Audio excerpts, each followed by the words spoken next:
신의 한 수의 구독, 좋아요, 알림 방법입니다. 보실 영상을 눌러주세요.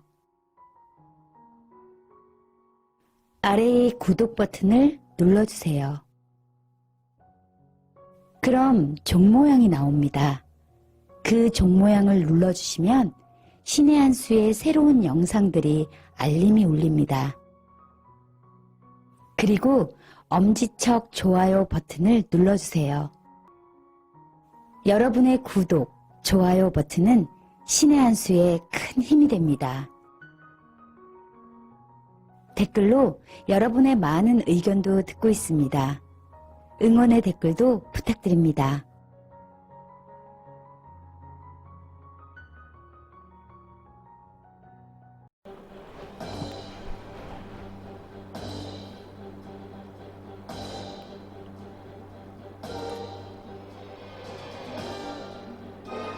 안녕하십니까. 신의 한 수 홍철기입니다. 설, 추석, 무엇이 가족들 간의 가장 중요한 주제일까요? 저희 같은 경우는 그냥 정치 얘기합니다. 특히 오손도손 둘러앉아서 스포츠 얘기하려고 해도 여자들이 잘 모르고, 드라마 얘기하면 남자들이 잘 모르고, 그냥 정치 얘기하면은 아주 그냥 활발해집니다. 그렇기 때문에 바로 정치 이야기, 이번이 기회입니다. 총선에서 승리하기 위한 마지막 기회. 설의 여론을 뒤집어라. 이것이 특명 아니겠습니까? 그래서 지금 수원 팔달구를 아주 밑바닥을 싹 뒤지면서 지역의 민심, 그리고 수도권의 민심에 대해서 제일 잘 아시는 분 모셨습니다. 바로 김용남 전 의원입니다. 안녕하십니까? 네, 안녕하세요. 야, 역시 설 하면은 또 정치 이야기 빠질 수가 없잖아요. 옛날이야 뭐 고수도 파고 뭐 그런다 했지만 요즘에는 뭐 잘 안 하시니까. 그런데 어떻습니까? 요즘의 민심이? 제가 지역구를 계속 발로 다니면서 체감한 그 민심은 반문재인 정서가 정말 깊고 넓게 퍼져 있다. 왜냐하면 일단 경제가 너무 안 좋아요. 네. 그러니까 뭐 서민 경기가 말도 못하게 추락했거든요. 그러니까 단적인 예로 인력사무소, 그 전에 이제 보통 4시 정도면 이제 모이잖아요. 네. 그래서 그날 뭐 직장이 정해지고 하루짜리지만 이렇게 정해지고 나가고 했는데, 요새는 인력사무소 새벽에 나갔다가 일거리가 없어서 아예 일을 못 잡고 도로 귀가하는, 그러니까 소위 헛땅치는 일이 너무 잦아지니까 아예 인력사무소 자체를 안 나가는 분들이 많아졌어요. 이야. 그리고 제가 쭉 다니다 보면 왜 외국인들 출입국이나 비자 이런 거를 대행해주는 법무사 사무실, 행정사 사무실도 많이 다니거든요. 예. 요새 어떻습니까? 이렇게 물어보면 요새 우리나라를 떠나는 외국인들이 이렇게 많아졌대요. 네. 외국인들 일자리도 줄어든 거예요. 그러니까 이게 지금 일자리가 없으면 한국에 남아있을 이유가 없죠. 그러니까 자기 고국으로 귀국을 하는 외국인들도 많아진 것이고, 장사하는 분들 얘기 들어보면 뭐 정말 사실은 뭐랄까요, 안타깝고 같이 슬퍼지죠.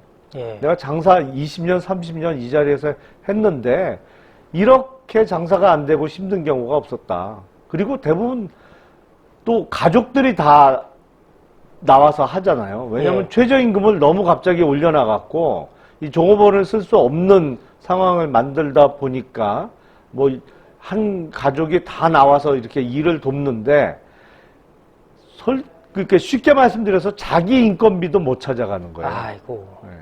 참 그런 상황에서 문재인 대통령은 사실 언론에다가 대고 2월부터는 경기 좋아질 거라고 또 선언을 했지 않습니까? 수출 늘어난다고 그러더니 수출 줄었던데요. 뭐 수출 늘어났다고 그러던가, 뭐 늘어날 거라고 그러던가, 뭐 그러더니 수출 줄었잖아. 하여튼 매번 거짓말만 거듭하고 있는 것이죠. 그러니까 이 뭐랄까, 정치를 하는 사람이 가장 우선시 해야 되는 것은 국민의 먹고 사는 문제잖아요. 그렇죠. 사실은 국민들이 정치에 관심이 없어야 태평성대 아닙니까? 네. 예로부터.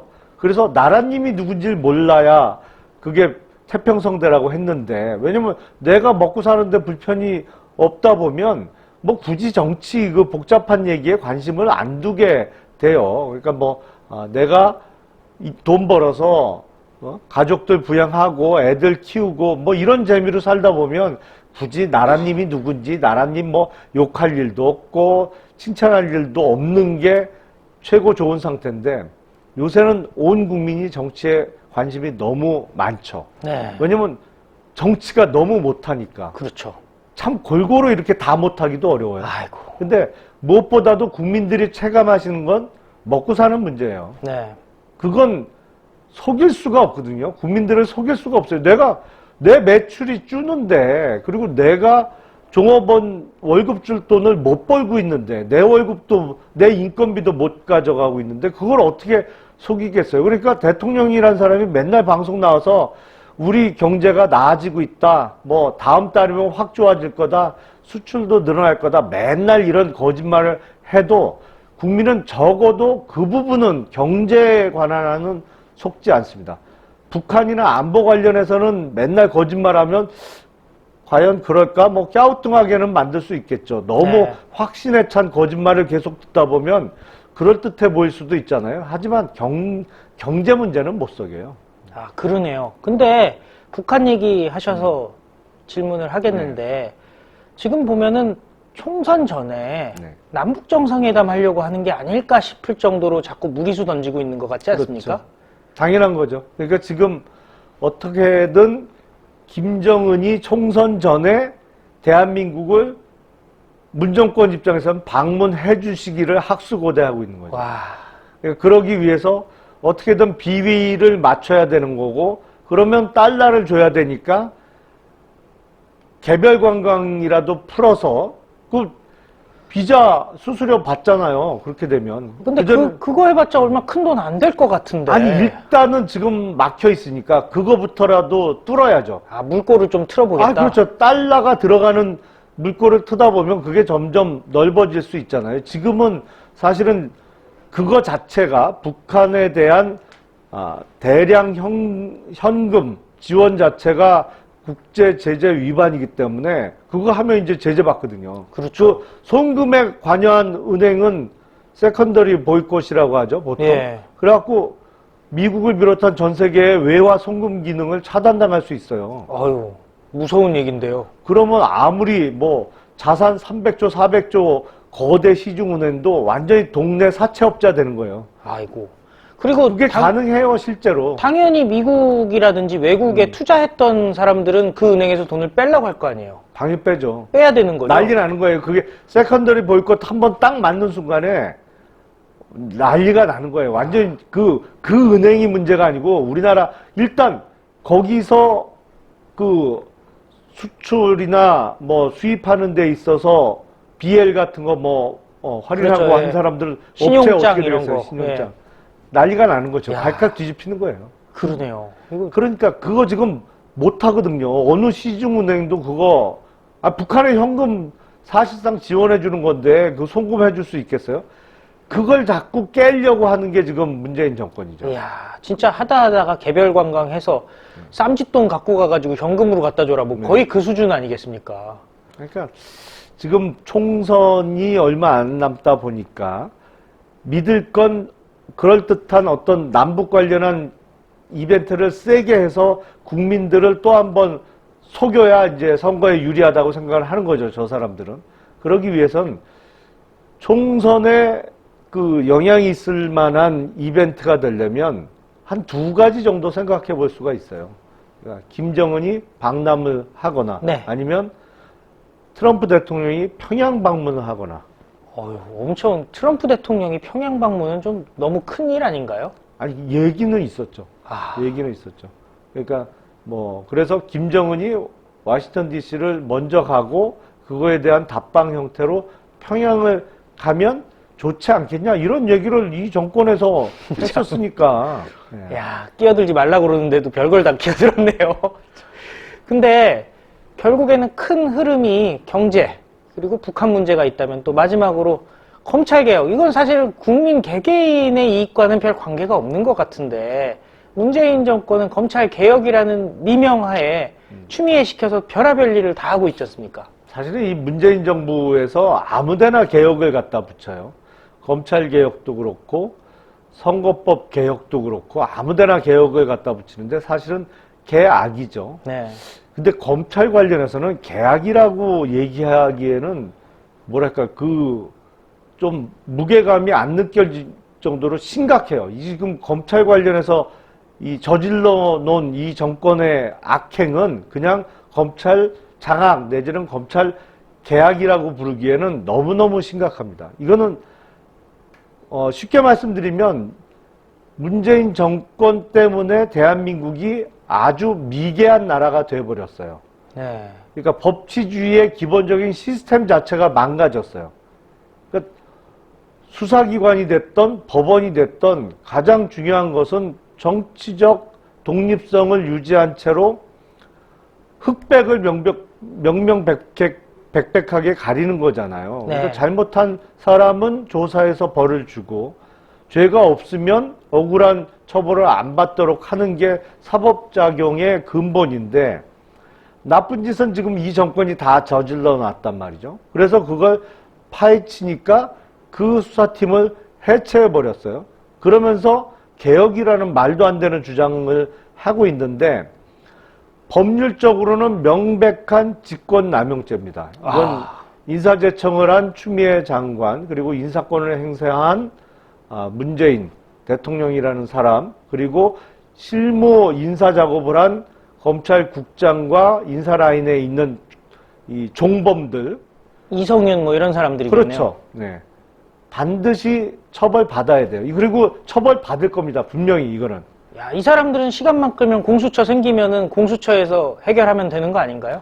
근데 그 공수처, 금년 7월부터 공수처가 생기면 웬만한 거는 자신들이 불리한 수사는 공수처에서 그냥 대충 혐의 없는 거로 묻어버리고 또 야당이나 정권에 반대되는 인사들은 없던 죄도 만들려고 하겠죠. 하지만 그게 계속되려면 이 정권이 계속 유지가 돼야 되잖아요. 문재인이 계속 장기 집권을 하든지 아니면 다음 대선에서 또 문재인 같은 후보가 당선이 되든지. 친노친문에서. 그렇죠. 그래야만 가능한데 제가 느끼는 건 그래요. 우리나라 국민들께서 절대로 또 속지 않거든요. 아니 그러니까 우리나라 국민들의 평균적인 지적 수준이 상당히 높잖아요. 전 세계적으로 제가 보기엔 1, 2등을 다툴 정도 될 거예요. 그러니까 외국 나가서 이렇게 좀 생활을 하거나 경험을 해보면 사실은 자기 하는 일을 제대로 이해를 못하고 있는 사람들이 많아요. 특히 네. 이제 선진국도 마찬가지입니다. 그런데 우리는 거의 그런 경우가 없거든요. 그러니까 국민 전체의 지적 능력이 상당히 높아요. 근데 이런 말도 안 되는 법치주의 파괴, 민주주의의 근본을 훼손하는 것을 계속 투표로 응원해준다? 그건 말도 안 되거든요. 그러네요. 이 사람들이 문재인 정권이 다음 선거에서도 이기는 방법은 딱 하나밖에 없어요. 개표 부정. 그 외에는 방법 없어요. 아이, 설마 그것까지 하겠어요? 아니 저 검찰 관련해서 못하는 짓이 없잖아요. 그러네요. 지금 그리고 비례 정당과 관련해서 그렇죠. 비례 자유한국당이 자유한국당하고 뭐가 헷갈린다는 거예요. 이름을 승인을 안 해주면 말도 안 되잖아요. 그러니까 그리고 민주당이 그때는 있었는데 더불어민주당은 된다며. 그래서 더불어민주당이 지금 생겨났던 거잖아요. 근데 예. 그 김민석 씨가 등록해 놓은 민주당이 있었음에도 불구하고. 그러네요. 근데 비례 자유한국당은 헷갈려서 안 된다며. 이런 말도 안 되는 짓도 하잖아요. 그게 그러네요. 지금 중앙선거관리위원회에 문재인 대선 캠프 출신을 유일하게 한 명 있는 상임위원으로 앉혀놓더니 저러는 거 아니에요. 그러니까 예. 이 사람들 못할 짓이 없지만 그렇지만 온 국민을 언제까지 끝까지 속일 수 있겠어요. 만약에 그런 개표 부정과 같은 나쁜 짓을 지금 꾸미고 있다면 그것도 얼마 안 돼서 드러날 것이거든요. 그렇죠. 네. 그건 무조건 드러날 겁니다. 그럼 그런데 울산시장 선거 부정 그렇죠. 저거 공작 아유. 사건 드러나는 거 보세요. 저건 진짜 부정선거죠. 부정선거죠. 근데 중요한 건 이럴 것 같아요. 민심이 이미 다 돌아선 거는 직접 확인을 하셨는데 자유한국당이 그거를 담을 수 있느냐는 네. 또 별도 문제잖아요. 그렇죠. 특히 청년들 네. 민주당 정말 싫어, 문재인 정말 싫어. 네. 근데 나 자유한국당에는 아직 표 줄 마음이 안 들어라는 사람들 분명히 있지 않습니까? 있죠. 그걸 자유한국당이 쉽게 말씀드려서 받아 먹어야 되는데, 그럴 준비가 지금 미흡한 것도 분명 사실입니다. 그래서 제가 보기엔 더불어민주당에서 이탈한 표가 어디로 갈 것이냐. 특히, 일부 청년층, 그리고 30대, 40대 여성표가 어디로 갈 것이냐.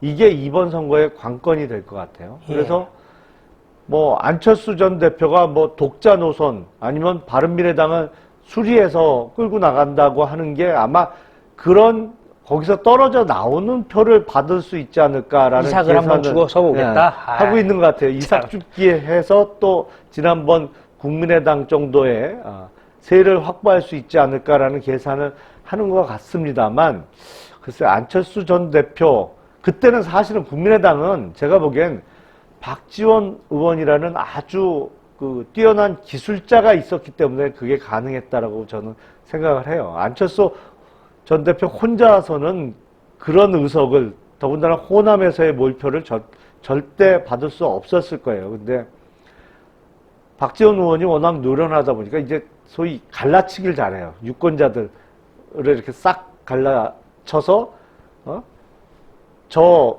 민주당 이제는 호남을 버렸고 사실상 저 부산 정권 아니냐 뭐 이런 식의 갈라치기 에 능하다 보니까 이제 호남에서 몰표를 받았는데, 안철수 의원은 그런 기술이 없거든요. 그리고 사실 뭐 안철수 의원이 주장하는 바가 뭔지 저도 잘 모르겠어요. 뭐 새로운 정치라고만 얘기하는 아니 거죠. 그 새 정치를 지금 10년째 횟수로 10년째 똑같은 얘기를 듣고 있으니까 내용도 없어 들어봐도. 그렇죠. 예. 네. 그래서 그 민주당 이탈표를 이제 정의당이 지금 이번 선거를 당세를 크게 키울 수 있는 아주 호재로 여기고 있는 것 같아요. 그래서 되도록이면 지역구 출마자도 많이 낼 것이고, 그러다 보면 이번에 지역구에서 더민당하고 정의당의 후보 단일화는 이루어지지 않을 겁니다. 결국에는 여권은 분열된다라고 보시는 거네요. 사실상 그렇죠. 범여권은 분열될 거예요. 그리고 더민당도 정의당에 그 정도로 몰아줬으면 됐어요. 지역구까지 양보할 수는 없거든요. 왜냐하면 소위 그 반연동형 비례대표제로 많이 몰아줬잖아요. 예. 그러니까 너희들이 가져갈 수 있는 거는 거기까지야라는 선은 이미 그은 것이거든요. 그러니까 이 지역구에서 정의당이 생각보다 표를 많이 얻을 가능성도 분명히 있어요. 근데 문제는 뭐냐? 어떤 논리의 일관성 내지는 상식에 부합하는 것을 중요시하는 20대부터 40대의 유권자의 성향과 그동안 조국 사태를 거치면서 보여준 정의당의 노선은 완전히 어긋나요. 왜냐면 이게 정의당이 요새는 부정의당이라는 거 아니에요. 그렇죠. 예. 정의하고 담 쌓았잖아요. 그러다 보니까 정의당은 이번에 당세를 크게 키우는 기회로 삼으려고 하지만 생각보다 또 그 표가 정의당으로 가기도, 민주당의 이탈표가 정의당으로 가기도 쉽지 않아요. 왜냐하면 너무너무 실망스러운 모습들을 계속 보여주고 있거든요. 네. 이게 이제 부동층이 늘어날 수가 있는 거죠. 그러니까. 그러네요. 그러니까 이게 제가 이렇게 선거 몇 번 치러본 경험에 의하면 특히 부동표는 선거 일주일 전부터 움직이기 시작하는 것 같아요. 슬슬 이제 결심을 해요. 요번엔 어딜 찍을 건지를. 뭐 어떤 경우엔 선거 하루 이틀 전에 결심하는 분들도 있지만 보통 일주일 전부터는 이제 결심을 하기 시작하거든요. 요번엔 내가 어딜 찍어야겠다. 근데 제가 경험한 바에 의하면 선거는 더 이쁘고 잘난 사람이 당선되는 게임이 아니에요. 네. 덜 미운 사람이 당선되는 게임이에요. 지금 가장 미운 놈들은 누구냐? 집권 세력이에요. 말도 안 되는 만행을 저지르고 있기 때문에 네. 경제는 완전히 말아먹었죠. 법치주의 깡그리 무시하죠. 그러니까 가장 미운 놈들한테는 표가 가장 적게 갈 수밖에 없어요. 그러면 그 다음 덜 미운 사람, 가장 덜 미운 사람이 누구냐? 요 게임을 하는 것이거든요. 그러니까 지금 80여일 남은 총선까지 자유한국당이 잘해야 되는 거죠. 그 전에 욕도 많이 먹었어요, 물론. 그리고 욕 먹어도 싸요. 네. 왜냐면 아니 대통령이 탄핵되고 뭐 그 공천 파동을 겪고 그 난리가 났는데 제대로 책임지는 사람이 없었잖아요. 예. 욕도 당연히 먹어도 싸죠. 근데 이번에 그러면 반대로 생각하면 어떡하냐? 어떤 거 어떻게 해야 되냐? 그 책임져야 될 사람한테 책임을 지우면 됩니다. 그러네요. 그러면 되는 거예요. 간단하네요. 예, 간단해요. 그리고 그 숫자가 뭐 아주 많을 필요도 없어요. 대표적으로 가장 책임이 무거운 사람 한 67명 정도만 책임을 물으면 돼요. 그러네요. 확실하게. 예. 그리고 더 좋은 사람으로 갈면 돼요. 그러면 이 부동층의 표를 가장 많이 흡수할 수 있는 자유한국당이 될 거다. 저는 이렇게 생각합니다. 예. 그래서 저는 이번 선거에서 서울을 비롯한 수도권에서 예상보다 많은 자유한국당의 당선자가 나올 거예요. 예.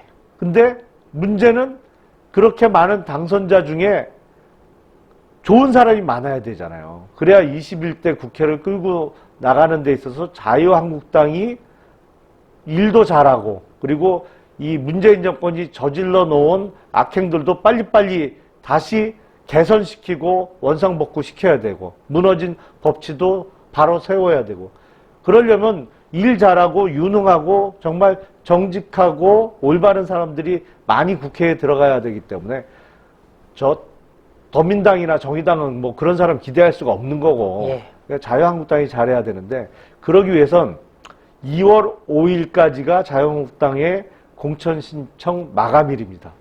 좋은 분들이 많이 공천신청을 해야 돼요. 특히 수도권에. 수도권에. 정말 좋은 분들이 많아야지 당의 경쟁력도 늘어나는 거니까요. 저쪽 카메라 보시면서요. 메인 카메라 보시면서 시청자 여러분들께 마지막 한 말씀 부탁드리겠습니다. 메인 카메라가 어떤 저겁니다. 저거. 아, 예. 예, 수원 8달을 지역구로 둔 현역 의원은 아닙니다만 김용남입니다. 이번 수원 8달 수원 병 지역에서 출마를 했고요. 자유한국당에서 저 김용남과 같이 또 뭐 황교안 대표를 비롯한 다른 정치인들과 함께 문재인 정권의 폭정을 막아내면서 문재인 정권이 저질러 놓은 악행들을 개선하고 개혁하면서 함께 일하실 분들 용기를 내서 이번 21대 총선에서 자유한국당에서 출마하십시오. 특히 서울과 경기도, 인천, 수도권에서 많이 출마하십시오. 제가 보장해 드릴 수 있습니다. 생각보다 훨씬 많은 자유한국당의 당선자가 나오실 거고 여러분도 국회에 입성하실 수 있습니다. 2월 5일까지 공천 신청을 받으니까요. 용기 내서 출마하시고 주위에 좋은 분 있으면 적극 권유해서 이번에 꼭 출마하도록 유도도 하시고 그리고 많은 국민들께서는 이번 설 연휴에 일가 친척 다 모인 자리에서 정치 얘기 많이 하시고 이 문재인 정권이 얼마나 나쁜 정권이고 저 집권 세력이 얼마나 터무니없는 사람들인지 토론도 많이 하시고 아직 깨닫지 못하고 있는 일가 친척에 대해서 많이 가르쳐 주십시오. 그래서 대한민국을 다시 세우고 우리 후손들이 자자손손 정말 선진 시스템을 갖춘 민주주의와 법치주의를 제대로 하는 대한민국에서 계속 살아나갈 수 있는 계기를 이번 설날 연휴에 만들어 주시기를 부탁드립니다. 그리고 수원 8달 김용남 많은 응원 부탁드립니다. 기호 2번입니다. 예, 오늘 말씀 감사했습니다. 네. 예, 수원 8달뿐만이 아니라 모든 수도권, 아니 대한민국 전역에서 자유한국당이 승리할 것이라고 믿어 의심치가 않습니다. 이번 설에 모두 모이셔가지고요, 승리하는 길로 갔으면 좋겠습니다. 설에도요, 조카들, 손주들, 자식들 말 안 듣습니다. 그런데 세뱃돈 넉넉히 주시면서 힘들지만 넉넉히 준다. 왜냐면은 민주당, 문재인 안 되기 때문이다. 잘 설명해 주십시오. 그리고요, 용방불패TV도 많은 시청 바라고요. 또 신의 한수 구독 버튼 잊지 말고 눌러주십시오. 신의 한수도 여러분들과 함께 총선 승리의 그날까지 열심히 뛰도록 하겠습니다. 감사합니다. 감사합니다. 예, 수고하셨습니다.